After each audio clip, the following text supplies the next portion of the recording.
আমি সেই ধন চাই না প্রভু। যেই ধন পেলে সবাই তোমায় ডাকবার কথা ভুলে যায়, এমন ধন তো আমি চাই না, আর এমন ভালোবাসা তো আমি বাসি না। যেই ধন পেলে তোমাকে পাওয়া যায়, যেই ধন পেলে সারা জীবন সবাই সদা তোমায় ডাকতে পারে, প্রভু তুমি আমায় সেই ধন দাও। তাও যদি না হয়, তাহলে একবার লক্ষ্য করে দেখো, এই বিশ্ব জগৎ সংসারে আরো একজন ভক্ত ছিল, যার নাম ছিল হরিদাস।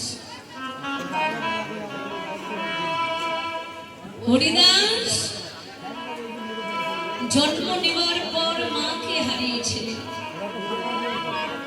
তারপর তার পিতাকে হারালেন, পিতা মাতাকে হারিয়ে হরিদাস একজন মুসলমানের ঘরে অন্ন খেয়ে বড় হয়েছে। সেইখানে হরিদাস দিনে দিনে যত বড় হচ্ছিল,